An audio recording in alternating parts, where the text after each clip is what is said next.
Bree walking on a cold morning in Queensland, Australia.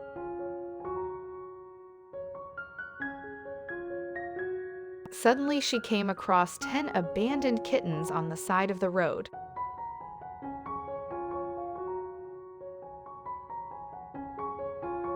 Those poor babies were scared and hungry. They weren't even scared of the dog.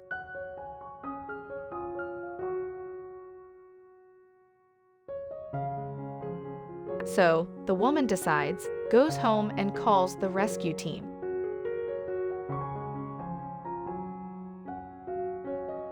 But as she walked down the road, all 10 kittens began to follow her.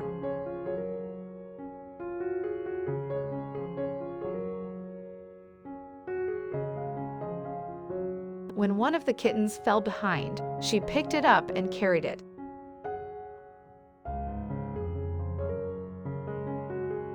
When they got home, Bree gave them to eat and started looking for new homes.